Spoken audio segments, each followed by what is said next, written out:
Vespa ET4 125, it won't start. So today's challenge is, can I get this to run in 10 minutes? Now, it's been stood here for 3 years and it did work when I parked it up, but like a lot of people, they park their scooters in the garage or their lawnmowers or whatever. They leave it over a winter or 2 winters or 3 winters like this and it won't start. So today's video is, can I get this going in 10 minutes? Before we start the stopwatch, let's just talk a few basic things with equipment like this. Basically, once you put your scooter or your roller or your lawnmower in the garage and you leave it, if it went in there and it was working, then you're 99.9% sure that the problem that it won't start is not a mechanical problem, and it's not even going to be an electrical problem. It's going to be a fuel problem. So you're almost guaranteed, if it was running before and it doesn't run now, it's a fuel problem. Now, the modern day fuel, E10, E5, E10 is an absolute nightmare fuel. Now, we'll talk about that later on. It's almost worth a whole full video on E10. So basically, I never use E10, because if you leave a product in the garage for more than 2 months with E10 on it, you're going to have fuel problems to start with. So anyway, back to this. So with these scooters, the first thing to do is make sure you get some fresh fuel in the fuel tank and make sure that the tap is actually working, because they can block up as well. So let me just flip the lid. Now, obviously, if it's been stood for 3 years, you need to charge the battery up, which we have done. There's actually a video on there. I had to bring that back to life because it was completely destroyed. So that's been charged up. So you take this out here, okay, and then you've got your fuel lines here and your vacuum line here. So you've got a little filter up in there. So to make sure that that's all clear, they can block up, I'll show you how to do that when I start taking this whole carburettor off within this 10 minutes thing. But you want to make sure you're getting fuel here. So ideally you want to put a fuel filter in there. Okay, so what happens is the fuel comes down there once there's a vacuum here. So we can test that out later on. Tractor's just gone by. Once I start the stopwatch, then we can get cracking. So what we need to do is we need to take this off here, which is undo this Jubilee clip here, and these can be quite stiff. And then we get this off, and we need to take this off here, and then we'll be needing to take off your throttle here. So I think you need an 8mm for that, flathead screwdriver for that. But wait till the end of the video and I'll show you all the tools I use. And it's also useful to have a can of Easy Start, as we can quickly just check that it is actually a fuel problem, which I'll show you in a minute. So I'm going to set the stopwatch in a minute and we'll get cracking. So I've got my stopwatch on my watch, so we'll be turning that on in a minute. Okay, we've undone that one there. We put a screwdriver here. Oh, so we put the pliers in there, we just pulled that off. So you can pull this off by hand. That's your fuel line, and this is that's your vacuum. So just to check that it works, make sure you've got something underneath it to catch it. If you suck this, look, if you just suck the A line, yeah, fuel's coming out. But if fuel didn't come out, you need to blow up there, and you blow up there, and it unblocks the filter, and make sure it's clear there. So we can just blow up like that. So just wipe that with a rag and blow up there. Okay, so we've got that off. What's the time? We're at 1 minute time at the moment. We're at 1 minute and 6. Okay, so I've undone that one there loose. So then what you can do is, look, pull that like that. Yeah, that comes off there like that. Right, at this point, I'm going to take some Easy Start here. I'm going to spray that into the inlet tube here, as you can just see here. So there, I'll spray some in there, or you can even spray some down there. There we are. Okay, let's try and start it. Oh, there, do you hear that? Right, so it started, it kicked. So I know immediately that it is a fuel issue. Okay, it's perfect. What are we doing for time? 1:20, we're 1:29. Adjust your gloves back on again. So we need to undo this here, which is I've unclipped that. And I've got an 8mm here, which I need to undo there. And then that allows me to take the throttle cable out. So I'm going to get an 8mm on there quickly and undo that. So we put an 8mm in here.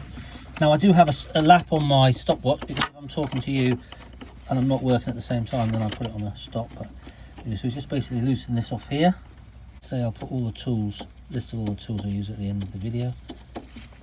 And alright, so that's off, and that allows me then to turn that, which I need 2 hands, just to take the little grub screw out, to take the end out of there, the cable, and I can get that off.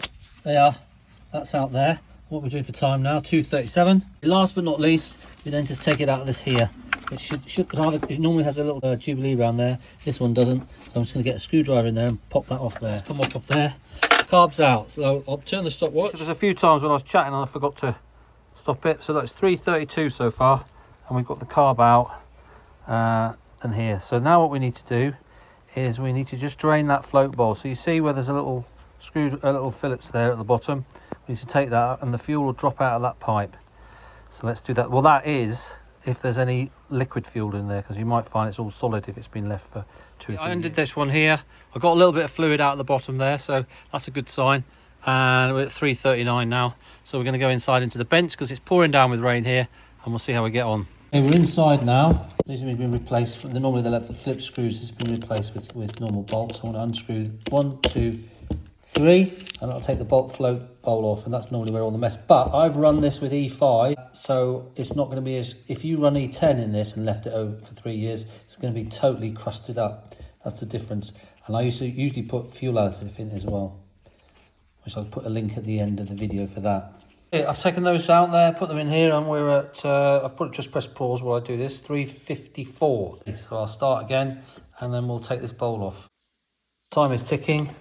So if we take this off here, so you've got your gasket there. So I need to take that off. This is for your, that needs to sit in there, and this is for your pump jet here. And that's really important. So that's for your pump jet for the. So ooh, look at that. Oh dear. So that fell out. Look, I've undone that one there with the screwdriver, and this one here comes out like that. So that's a jet there and a jet there. Down there. So we need to make sure they're all clean. And then this is your float chamber, which we can then get out by pushing that out. Takes that little pin out there, and then you've got the float valve. So let me take that out. Okay, I've taken a little pin there, look, into there, and you just gently tap that. If you hit it too hard, you'll snap that lug off there. So that's off like that, so I can get some pliers on there and pull that out. Look, and we're at 4:51 at the moment. So I'm going to pull that out, and then we're going to take this bowl out. Okay, look, that pin comes out like that. Take that pin out there, put it in our thing. And then this thing comes out here, look. There you are, and you can see there on the bottom there, you've got your little rubber. That's your little, there, that's wobbling.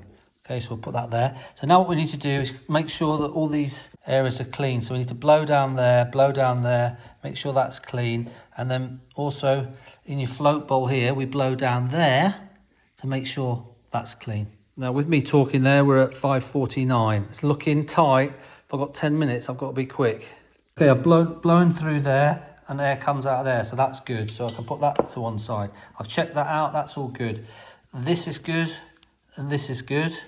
And that's good. I've blown through here, which is your fuel inlet, and that's coming out there. So that's all being cleaned up and good. So now I've got to do is check these. So what you do is you run a wire down. Basically, it's quite. You can use this off with a wire brush or a copper wire. Best is like a little copper wire brush like that, and you can use the tiny little things there to clean out the jets.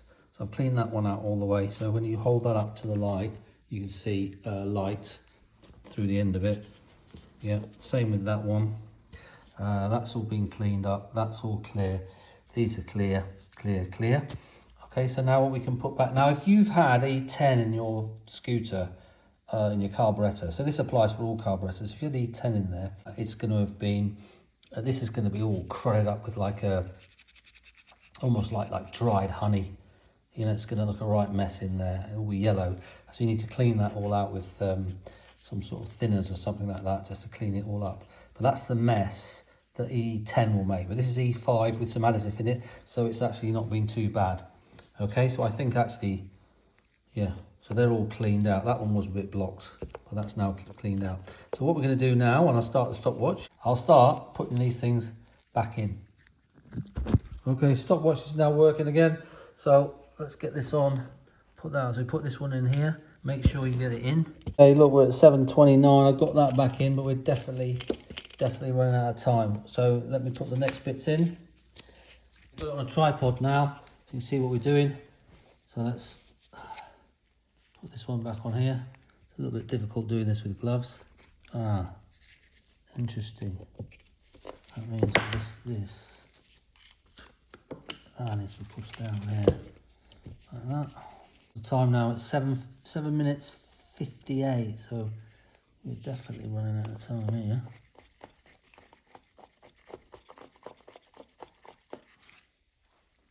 Okay, that's in there tight. Let's go put this one in here. And then We'll see what the time says. Ah, shit. Need to put that in. Okay, these sort of things happen. So that has totally blown my 10 minutes. All right, good. So that's tight and that's tight. Now we're going to put the bowl back in quickly. Make sure you got your rubber seal in the right place. She's in there like that. We just put the bolts in. Loosely to start with. All right, that's all done. It's all done back up. Make sure that works. Just make sure that this, yeah, that's fine. So now we can go back outside and put that back on. But let's quickly check what the time is. Where are we time-wise? Look, we're at 9:48. So it's looking very unlikely that I'm going to get it all done for 10 minutes, but let's see how we get out. Let's see how long it does actually take. So let's go back outside. We're back in here. So I'm going to tuck that back in. I need 2 hands for that. So let me tuck all that back in. Right, I stopped the stopwatch at 10:31 just so I can talk to you now. So I've put this, I haven't tightened it up yet. I've just put that in like that. This one you need to put in first. Then you put it in there. You must have that on because it won't work without that. Then I'm going to put, I haven't put that on yet, so I need to make sure I have my stopwatch on for that. And then we've got to, the last thing I've got to do is put the cable into there. Okay, so I haven't tightened this up now, but I'm just saying we're at 10:31. So we're still not 10 minutes, but we're not far off. So let me get that bit down there, and I'll go and do that and start the stopwatch. That's all connected up. That's tight. That's off. We're going to put that on again. Not yet until I set the timer, and we've got to just connect that one there for your choke. So we're going to connect that, but I'm going to start the stopwatch for that first. And we're doing time-wise at the moment is 11:26. Okay, now we're at 14:12 because I had to go and I left the stopwatch running while I went in, so I had to go in and cut the end off of that because that had split a bit. So I've cut a bit of pipe off, so it's not, no, there it is. I've cut that bit off the end because it split. Okay, connected that up. That's all connected up. That's connected. That's connected. Right, so we're not connecting that up yet because what you do is, where are we? Where is the pipe for that? There it is. Yeah. Right, so what we do now, look, is if you suck on that, you should see fuel coming down in here. So let me just suck on that while you can see that. Okay, ready? Yeah, you see the fuel go. So we now know that that's working, but it also fills the carb up. There we are. So that's pretty much filled that carb up. And what that does is it stops, you have to turn the engine overload. So we'll put that on now. We're at 14:12. And now we can start trying to start this thing up. All right, knowing probably bloody battery will probably go. Hang on, let's see. Okay, see if this is going to work. Put the key in, give it some gas, twist it a few times, hold it in. Oh, it's not turned on yet. Ready? Oh, nightmare. Right, so we've got a flat battery. Bloody typical. So now, this is a nice little extra for you. I've made my own little jump leads up, which we can jump start this. So just using a Makita battery, look. And that's from an old Makita tool that's broken. I've got some jump leads on the end of it. So what you have to do is connect the jump leads first, because this is very, very important, otherwise you'll get a short. So yeah, connect up your jump leads. There we are. And this just slots nicely in there. All right. Make sure you've got them the right way around. So now we should be able to. Let's see if I put the seat down. I'll get it up there. Now we try. Oh yeah, and she's running. Look, first time. Oh, lovely. I've got to just adjust the throttle. She's running. Lovely. So you've got a little adjuster down here, this little cable here. There, look, and you adjust that, you turn it anti-clockwise to slow it down and clockwise to speed it up for the tick over. We just set that, that's looking lovely. So that's running nicely now.